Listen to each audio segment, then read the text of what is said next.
At last, the days are longer and the hours are warmer. After a cold and unsettled start to the year, spring is finally here. And it couldn't be more welcome in the season that signals life and birth. A time to embrace new beginnings. The perfect time to put a spring in your step. Time to forget winter's cold and the rain and enjoy the spring countryside in all its glory. All week, we're travelling the length and breadth of the UK. So now I'm really wanting to try. Put it down. Bringing the very best seasonal stories that matter to you. Why are there so many wildfires here? Just feel dry and easy. That would Gosh, be it's like nice. paper. Welcome to Countryfile Spring Diaries.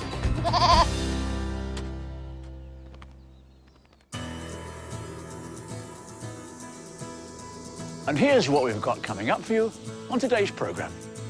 Jules has a timely spring pet health warning. I had no idea that bluebells were an issue for dogs like Teddy. Yeah, they can cause quite severe vomiting, diarrhoea and abdominal pain. Steve's picking up some lessons in love from the birds. I can swim, I can throw my head back, I can coo. And I'll be showing you what it takes to live the good life.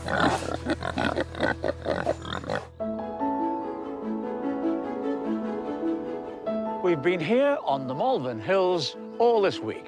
They're steeped in history, and the town of Malvern itself was once just a small village that grew up around an 11th century priory. Today, tourists flock here, and they spend £105 million a year. All very good for the rural economy, and in my book, this place is worth every penny. With that harsh winter that we had, now just a memory, the countryside has come into bloom. But beautiful as our spring flowers might be, research shows they could be risky for our pets. So take care.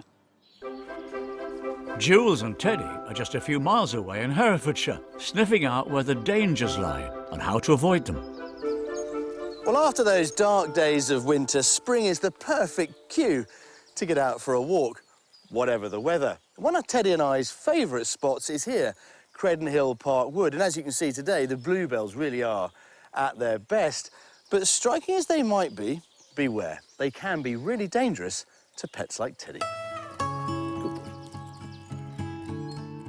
94% of British vets are poised to deal with poisoning, but many cases are avoidable if you know what to look out for in spring. I'm meeting up with Teddy's vet, Charlotte Watkins, who has a timely health warning so that we can all keep our pets safe and sound. Now, I had no idea, I have to confess, that bluebells were an issue for dogs like Teddy. Yeah, they are. So all parts of bluebells contain a toxic component called solarians. Now, they can cause quite severe vomiting, diarrhoea and abdominal pain. And also they can have more serious cardiac effects. But there are also other plants as well to look out for, such as daffodils. Yeah, now, daffodils, I read about this. I was really surprised. The alkaloids in those can again cause vomiting, diarrhoea, abdominal pain, but also they can cause more severe side effects, such as cardiac and respiratory depression also. And in that case, the animals become quite ill. Heart attacks, breathing problems, stomach upsets, it all sounds rather worrying. Cats aren't immune from these flowers either, but somehow they know to give them a wide berth. If I saw Teddy eating any of those, Yeah. give you a call straight away. Absolutely, yeah, that's the best thing to do. I mean, I don't want everyone to go home and panic, but it is something to bear in mind. But it's not just plants that pose a risk in the great outdoors. As the weather gets warmer, reptiles and amphibians are on the loose. And they can really do some harm. Adders are our only native venomous snake, and these slitherers deliver 70% of their bites between April and July.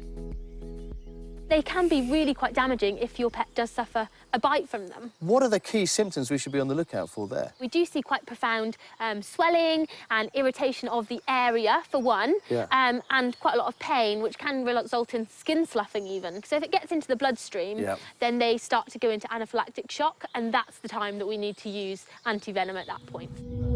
But now there's a new killer on the loose in many parts of the UK. Something going by the name of Alabama rot, known as the dog's Black Death and fatal to 9 out of 10. It's connected to mud and worse in spring. Bad news for chaps like Teddy, who like nothing more than a good old splash or a roll in the muck. Alabama rot has been around in the UK since about 2012, but we have seen cases recently all over the UK. You know, layman's understanding is that essentially it's down to dogs getting muddy, you know, and wet and so on whilst out for a walk, but nobody quite knows, you know, which bit of mud is contaminated. No, I mean, it definitely has been indicated in getting muddy on walks. It's very seasonal in the cases that we do see, so typically from spring until autumn. So if I were to check him over, what would I be looking for? Below the elbow, below the knee, so very low on the leg, we'll have characteristic lesions which are ulcerated or bleeding. So if you can't come up with a reason for why your dog has a wound, then that's the time to start to get worried and go to your vet to check it out. But we should be clear, this is not a reason to stop us getting out and enjoying the countryside, Not is at all, no. So many dogs go walking out in woods every day and come back with no problems whatsoever, so it's really good for their heart and their general health to have a good old run around. But if you do notice them come into contact or be worried, then just contact your vet at that point. Although no one knows quite what causes Alabama rot, the best precaution is to douse your dog after every walk. Now, should I be worried about whether I use doggy shampoo, Charlotte? No, you shouldn't need to. Just rinsing them off and getting rid of the mud is the most important thing to do. And up into these areas, up underneath the back legs. Oh, sorry, Teddy. There we are, mate. All done? All done, Teddy. As always, forewarned is forearmed. Jules will be back later with Charlotte to reveal how you can safeguard your pets from spring perils indoors.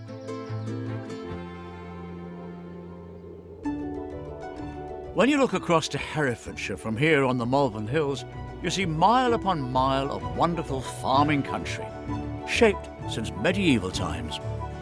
It's no wonder that more people than ever hanker after a slice of the rural life. Last year alone, well over 100,000 townies escaped the rat race, with many dreaming of having a small holding. And if anyone knows what that involves, with all its ups and downs, it's Paul. And he's off to a small holding school to help some wannabes discover some home truths. It's been 10 years since I started my small holding here in Wiltshire, and it has been quite an experience. Take these two little girls, for instance. Yeah, exactly, they're not little anymore, they are massive. These pigs have literally eaten us out of house and home, and they've turned our orchard into a mud bath, which they share with the chickens and the ducks. Having a small holding is full of surprises, but you've got to know what you're doing before you get stuck into the good life. Right now, I'm off to Somerset to meet someone who runs a school for smallholders, and I'm going to help them dig in a novice. Scientist turned smallholder Sally took on 4 acres here 14 years ago. Now her farm is 25 times bigger, and she runs courses, helping hundreds of wannabes learn not just the ropes, but also the pitfalls, come rain or shine. I brought the bad weather with me. I love the raised beds. We have some raised beds. This is obviously your veg patch, and you've got a lovely heritage orchard here. It's a big site. Yes, we've got more land than we need, but I use about 30 acres around the house as a small holding. We've been small holding now for about 20 years, so we've learnt a lot of hard lessons along the way. So far, Sally's trained 800 would-be smallholders. Her latest students are electrical engineer Tom James and his partner Faith, who's a full-time mum to their 2 small children. Hi, Faith. Hi, Paul. Hello, Tom. Pleased to meet you. I understand you've already got your own small holding. You've got an acre? Yes, we have. Yeah, just over an acre. What have you got? We got chickens and ducks. Yep. That's what we're sort of into at the minute. We do, How yeah. many chickens have you got? About 130. Wow. 130. So what are you after next? And we've ordered our pigs. Pigs? Yeah, For pigs. pigs done it. We've got weaners coming in about a month's time, so... Oh, gosh, you're keen, aren't you? Yes. Yeah. Wow. Yeah, it's exciting. These guys have got off to a flying start. We're all flocking to have chickens, even if it's just in the back garden. 10 years ago, 50,000 of us had them. Now there are 750,000 of us clucking over them. But don't mix your poultry. Turkeys won't thank you for putting hens in with them, as they can pass on a deadly disease called blackhead. And Sally's got a few more tips for Tom and Faith. When you've got a large amount of birds, what's the best way to sort of pick up on illnesses like early on? Obviously, it'd be quite hard to check every bird. What I would recommend is you do a lot of observation to start with. So you're looking for a bird that's fully feathered, and if you see little bare patches of feathers, maybe the back end is mucky, that could be an indicator that there may be a parasite, or they're picked up on something in their pen, or they're being bullied by one of the others. And I guess hen house hygiene has to be up there as being very, very important. Yes, there's lots of levels. The first one, a lot of people make the error is buying a second-hand house because they think it's cheaper. They bring it home and then they discover they've got a red mite infested. And they don't know they've got You red can't mite, see do they? it. No. It might be lurking in the wood. And so they've imported the problem before they've even started. Nasty little bloodsuckers, red mites. If they get near your hens, it's less eggs on your plate, anemic chickens, or worse still, if untreated, a dead flock. You may be able to guard against poorly poultry, but you can bet your mini farm you'll be fighting a constant battle with the weather. And as the spring showers go berserk, we're heading for the polytunnel to see what rewards one might reap for Tom and Faith. The great thing about a polytunnel is you can be in here all year round and extend your growing seasons. Yeah, that's the brilliant thing about small holding. You want to maximise your cropping potential. What will I need to grow in order to make money? There's a number of options for you in here, but I would say perhaps edible flowers, because you can grow those in such a small space, and you're inside a polytunnel, so they're not getting rain damage, they're not getting pests eating them, and they haven't been sprayed with anything, so that will give you a really good niche market. Faith could be quids in with edible flowers. It's a booming business as top restaurants look for the next big thing. I recognise this posse. Wow, coonies. They are actually about the same size as my two. Yeah? Yeah, they are, same size. Are they all girls? I've got 3 girls and 1 boy. Which one's the boy? So the boy, you can just see him there with What do you do with these now? They're for entertainment. They're just pets? Yes. OK. Tom and Faith are expecting their own porkers soon. And as novice goodlifers, they're keen to snaffle up some tips. What are the pitfalls? What are the things we need to look out for? I think not to have too many too soon, so don't overstock your pen. Sadly, too many smallholders will get their piece of land and they'll say, right, we'll get 2 sows, and all of a sudden what was 2 fun animals has turned into a money cash pit. flow. Yeah. A real cash flow problem, and they just dig up the land, and the next thing you know, you've run out of space. Are you prepared? I think so. We're going to bury the fence a foot so they can't root underneath. Yeah. So hopefully we're prepared. Whether you go for pigs, polytunnels, poultry, or something completely different. Here are some top tips from Sally. What do you want from your small holding, and will it suit your lifestyle? Do you just want to grow your own food, or are you hoping to make some money? If it's cash you're after, be sure your small holding can get plenty of passing trade. You need good friends and family to step in if you ever want to get away. Animals wait for no man and need care 24/7. And lastly, there's no escaping the reams of paperwork you have to keep on top of. So, Tom and Faith, are you still keen as mustard? It's nice to have someone experienced that asks a little question. So Yeah. it's nice to see someone else's setup as well. So we know, like, either the plans that we've got are good or not. So Yeah. I think we're happy. I think it'd be good. I'm quite excited. I love having a small holding. It's really rewarding for me and the family. And the most important thing is we get to see exactly where our food comes from. We get involved in growing it and nurturing it and bringing it on. And that's what it's all about. But it does have its ups and downs, so get a reality check before you get stuck in. And good luck.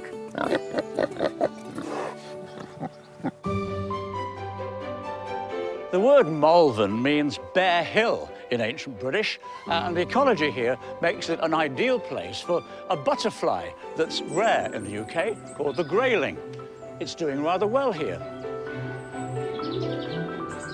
And its success is just one hint of a British wildlife revival. All over the country, endangered species are staging an exciting fight back, and there's no better time to see them than in the spring. Here's our top 5. The Scottish Highlands are one of the 17 sites where you might spot the red squirrel. These enchanting little creatures are far from safe, with numbers reckoned to be around 140,000. But conservation is helping the tufty-eared freedom fighters see off the veritable army of 2.5 million grey squirrels, which not only invade their territory, but carry a pox which can be lethal. At this time of year, you can see them scurrying around forest and woodland floors, foraging for food. The Isle of Wight, Anglesey, Formby in Merseyside and Northumberland are other good spots to see them. Talking of Northumberland, the great news is that an unexpected ally of the red squirrels has turned up after 100 years. The pine marten, which drives out grey squirrels. Once our second most common carnivore, these fierce and stealthy hunters were on the brink of extinction. But now, they're fighting back. You also find them in Scotland, Ireland and parts of mid-Wales. On the Ouse Wash in East Anglia, one of our rarest birds, the black-tailed godwit, is staging a revival. In a UK conservation first, 25 chicks were incubated and released back into the wild. The hope is that the number of breeding pairs, once perilously low at just 40 to 60, will soon begin to flourish. Fingers crossed. On the west coast of Scotland, butterfly fans will travel hundreds of miles to catch a glimpse of the checkered skipper. Extinct in England since 1976, these beautiful insects are only on the wing for 4 short weeks when they need to find a mate. The eggs hatch in 2 weeks and caterpillars cling to the tussock grasses, which stay green until October, helping to sustain these little mites. It's not a game, it's a rich thing.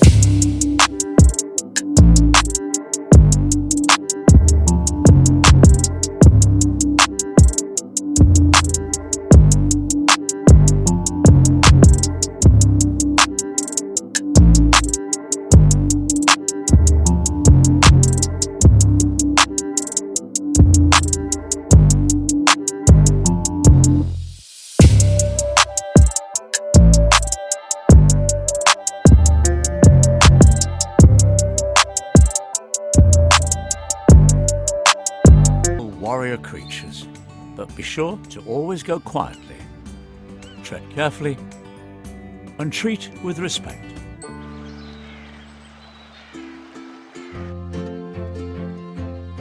There's something else that's becoming an endangered species in the countryside, and that's banks. In the past 3 years, they've been closing at the rate of around 60 a month, and it's rural towns like Malvern that can really suffer. From businesses where cash is king to pensioners for whom banks are a lifeline, closures can cast a long shadow over lives and livelihoods in rural Britain. And Margarita is in North Devon to investigate how banks shutting up shop is affecting the local community and what they're doing about it. South Molton, the gateway to Exmoor and the archetypal bustling English market town. Around 70 traders selling their produce in the ancient pannier market, just as they've done for hundreds of years. Like many country towns up and down the UK, South Molton is facing a rural banking crisis. There used to be 5 banks in town, now that's down to 3, and it won't be too long before there's just 1 left. So as the shutters go down, I'm here to find out what the impact will be for the thousands of people that live and work here. Victoria Comerford has been running the family cheese shop and delicatessen for nearly 5 years. Hi, Victoria. Lovely to see you. Hello. Has it been a busy day? It has, yes. Thursdays does tend to be being the market day. And were customers paying with cash or card today? It tends to be about 50-50. A lot of the younger generation, they don't even carry cards anymore, do they? They have it on their phones, and they want to just be able to come and bip and go. And how concerned are your customers about the possibility of bank closures here in South Molton? I think they're very concerned. Obviously, people have to do banking. They have cash they have to pay, and they still have cheques. And you just assume your bank is going to be in the town. You don't think about closures. Soon, the nearest banks to South Molton will be in Barnstaple, just under 12 miles away, and that could be bad for business. We feel it's inevitable that if somebody's driving down to Barnstaple, they're going to go and pick up their shopping in Barnstaple. They're not really going to go to one town for shopping and one town for the bank. They'll do it all under one roof. As a business, we do take cash, so we have to have change in our tills. So we're going to have to drive to Barnstaple to get change. We're going to have to drive to Barnstaple to pay in cash. And so when you're a small business, and it's basically myself and one part-time member of staff, it means it's taking one person away from the business. You know, it's a good hour round trip. So yeah, we are concerned, very much so. And Victoria's not the only one.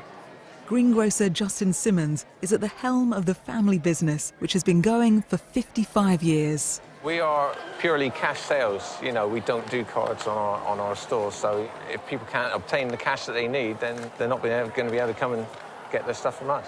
Could you go card only? It's so costly to have the card machines and that the way that it is now, the profit margins and that, it's just another squeeze on us, so we try and stick with cash if we can. So you could have card machines, but actually that would also eat into your profit margin? Absolutely, that's right. And hanging around as well, because it's very quick. When we're busy, we need to be moving around. And if we've got a card machine and people are waiting for it, that's no good to us, you know. We need to be serving people quickly. So having the banks here in town, having access to banking facilities is really important for your business? Yeah, we need it. We need it. Chip and pin machines can cost £450 each to set up, plus up to 3% for each transaction. It's a snapshot of what's going on in rural areas and indeed many towns all over the UK. I'm meeting Gareth Shaw, money expert from Which magazine, to find out more. Well, banks have been closing at a frightening pace over the last few years. In fact, since 2015, more than 2,100 bank branches have closed right across the country. This year has been particularly bad. And invariably, it's the rural communities that are worst hit by this. Small businesses are hit. People are less inclined to come into town and do their banking business and also go and get some lunch and also go and do some shopping as well, which means small businesses take a hit on that side, but also they have to travel further to you know, save the money that they've been earning and put the money in the bank. So are we getting ready for a cashless society? I don't think we are. There are 2.7 million people in the country that are still heavily or solely reliant on cash. That's a really, really significant amount of people. We can't forget people who don't feel confident using mobile phones or going online. We can't just forget them and say that they have to adapt or get left behind. They need to be included. But shouldn't we just face up to putting all our eggs into one digital basket? Last skate wing for you. Okay. Fishmonger Dan Garnett reckons it's time to, well, move with the times, like it or not. Now, would you like to pay by cash or card? I go right across the region in different market towns, and with banks closing, I was forced to go out and get a card machine. I probably take perhaps 25% of my sales on a card machine now. That's increasing month by month. In a market town like South Molton, we have to move forward, and this is perhaps the way we have to actually go. The way we bank has changed radically over the last few years, and reportedly there are 159 logins to mobile or online banking every single second. Use of online and mobile services has shot up by 70 or 80%, and use of branches has fallen by 40 or 50%, which has really been the push and the incentive for them to say, we're going to close down our physical branches. They cost us a lot of money to run. The real risk there is there are a big swathe of people out there who aren't engaged with online or mobile banking that are going to be disenfranchised and excluded. Rural towns like South Molton are typical of the UK. Just over 9 million people live in our countryside, with a higher proportion of pensioners than anywhere else. And bank closures aren't going down well with people like Edward Smith. Quite honestly, I don't know what I'm going to do. A bank is a mainstay for people like me. You know, well, I have to completely change the way I do things at present. And how do you feel about using the internet to do your banking? I haven't got the internet. You know, I haven't got nothing like that. No, I'm not frightened of it, it's just a case of I prefer to do it the old-fashioned way. The town council has fought back. With only one post office to help take the strain, they've persuaded banks to open a cash point and provide a weekly mobile banking unit. And it's a thumbs up from Gareth Shaw. We've seen lots of really nice examples of local communities coming together. I think the key thing here is that every community is different and every community's needs are different. And that's why it's really important when a bank branch is closing in a local area that people do get together, they really figure out what they need and they have that opportunity to talk to their bank. UK Finance told us that decisions to close down branches are only ever taken after all other options like reducing hours and staff numbers have been exhausted. They say it has become much easier for the vast majority of people to do their day-to-day banking as they take advantage of digital technology. But that's not for everyone, so all the major banks allow you to do basic banking through the post office. The reality is, whether we like it or not, banks are vanishing from high streets and country towns up and down the land. So is this another case of rural communities adapting as they have always done, or is there a battle on? Well, as they say, only time will tell. Earlier on, Jules and Teddy's vet, Charlotte Watkins, were telling us about the dangers that lurk in the great outdoors for our pets. Everything from bluebells to adders to that nasty-sounding Alabama rot. But it seems that we still need to have our wits about us when we head indoors. Yes, there are dangers in our houses for chaps like Teddy. What we eat, how we spring clean, and even how we spruce up our homes. These paint scrapers have been hard at work here over the last few years, but I gather the scrapings of paint can be really toxic. Yeah, so paints nowadays are completely safe, but older paints that you're removing by scraping can have quite a large quantity of lead within them, and your pets, when you're renovating, removing all that old paint, can ingest it. Well, that's as good an excuse as any to stop decorating. But don't tell me a nice vase of flowers is dodgy. We've got some lilies on the table. They do look very pretty, but I gather they can also be pretty harmful. So lilies can cause very serious toxicity in cats, and it only takes one leaf or one petal to cause these effects, which ultimately lead to kidney failure, and actually it can prove fatal in only a couple of days. Definitely something to keep out of harm's way. We've got a bottle of domestic bleach here. Clearly, that's pretty harmful. Yeah, especially if you've left it on a surface to soak in or something like that, then if they go ahead and lick that surface, it can cause quite bad ulcerations to their mouth. And loads of other cleaning products as well have lots of irritant-based chemicals in them, which is just best avoided, really. Even our larders need to carry a health warning. Most of us know that chocolate is toxic to dogs and can cause liver damage. Cats too, though they're smart enough to steer clear. Now, I'm surprised to see some onions here. What's wrong with them? So onions can be very toxic to dogs, and they cause oxidative damage of their red blood cells and ultimately reduce how much oxygen can be carried around the body. So the signs we see are in line with that. So an increased respiratory rate, an increased heart rate. But the one thing to watch is things like things you've cooked and onion gravies, things like that. Don't feed those to your dogs because obviously they contain a huge amount of onion. Well, Charlotte, it's been a pleasure. Thankfully, we're not allergic to chocolate. Oh, thank you. So there you go. Cheers. Thanks very much. I think we'll stick to dog biscuits from now on, Teddy. Well, who'd have thought it? Whether it's a simple walk in the woods, spring flowers, or indeed many of those everyday household items that we all have at home, just how potentially dangerous a pet's world can be. But clearly, with a bit of common sense and some sensible advice, we can all do plenty to keep our pets safe and sound, and importantly, get out and enjoy this very beautiful time of year. Until the water cure took off here in Victorian times, Malvern was just a sleepy little village. But once the smart set came to town, the most fashionable way for these swanky visitors was to arrive by rail. And Great Malvern Station is a beauty, pickled in time with its elaborate architecture. And Matt has been on the rails in a part of Wales where tourism has taken over from the old industry of slate quarrying.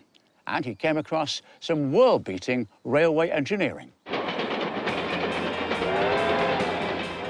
This engine is part of the Festiniog Railway, hauling tourists through the breathtaking scenery of Snowdonia. But originally the railway was built to carry slate from the quarries in Blaenau Festiniog to the port at Porthmadog. And today we're going to recreate. Well, spring has well and truly sprung, and of course it's always been a season that's been associated with romance. And love is certainly in the air just down the road in Gloucestershire, where Steve has been unravelling the curious secrets of birds and their courtships.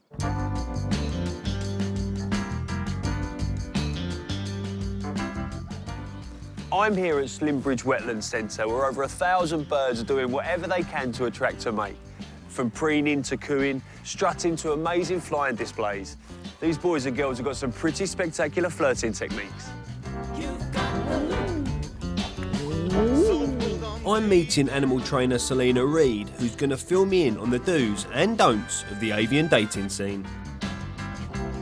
You know, we talk about the summer of love, but this is the spring of love, isn't it? Yeah, it is. It's a really exciting time here at Slimbridge. We're coming into breeding season, so we've got lots of pairing up happening, and things are about to get really exciting as they start nesting. You can see out here all these lovely species of duck, but at the moment it's all about the common eiders, isn't it? Yeah, so the common eiders are the larger ducks. We've got some juveniles out here. We've got some males in their full breeding plumage. So they're the bigger black and white ones. And then if we look around, we can spot some females. So the females are the browner ones. And why is there such a difference in their plumage? I mean, you would say they're different species if you come along knowing the difference between the male and female. We call this sexual dimorphism, when you see this in species where the male and the female look quite obviously different.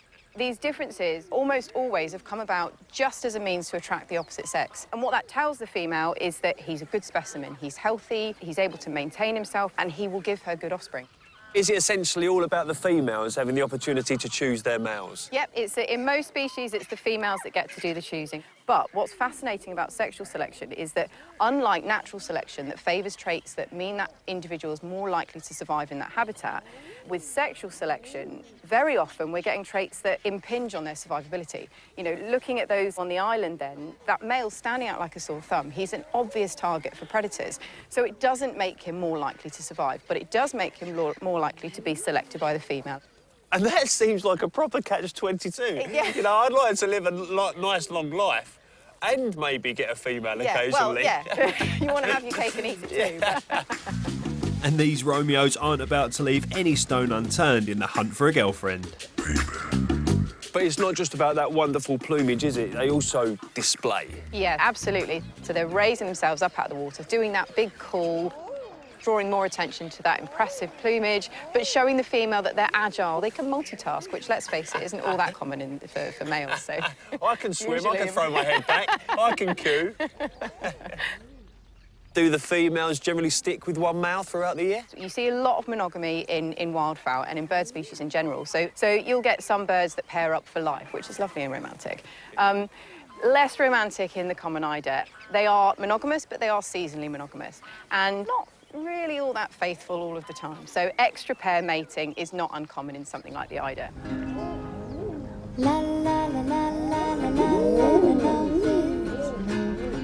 Eider ducks aren't the only ones strutting their stuff and spreading the passion.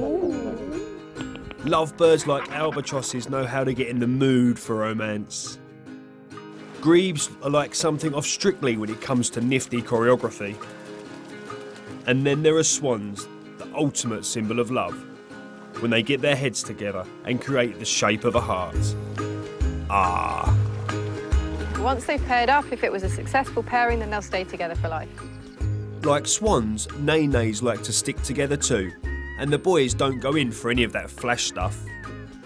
Why don't the males have to be big and bright like the common eiders do? Because these are a monogamous species, and they are monogamous for life. They don't just breed together, they'll stay together throughout the breeding season, they'll raise the offspring together, and they'll spend a significant portion of the year together. And then they will come back and they'll mate with that same individual year after year. You know, when you talk about partnership, this is a partnership. Yeah, there's a lot that goes into forming that bond.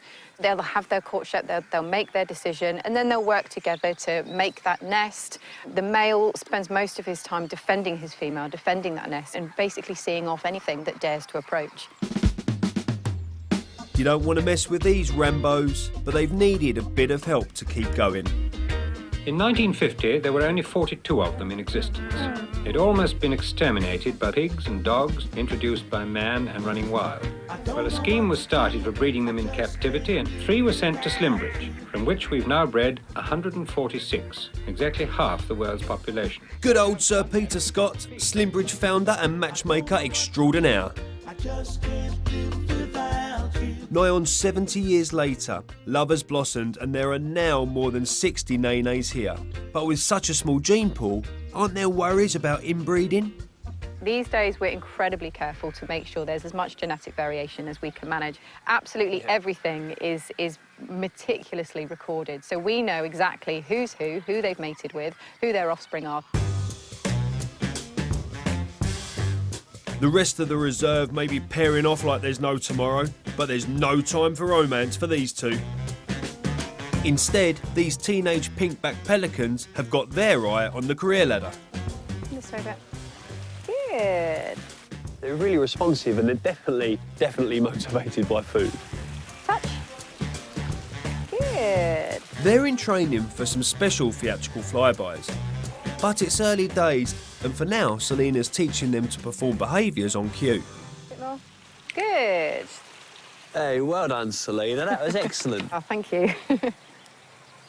Surely the pelicans being here should be enough. Why do you need a theatre for them? For a lot of people, they're not going to get to see a species like this in action like that. So we're working on things like getting them to open their beak on cue so that we can talk about the purpose of that and why it is the way that it is. They will go to the water on cue and fish so we can see that behaviour from them. Getting them to stand up tall so we can see that full size. They're really an impressively big bird. Yeah, what's the wingspan on these? Wingspan's about 1.5 metres. So to see them in the theatre, it will really bring home just how impressive these birds are.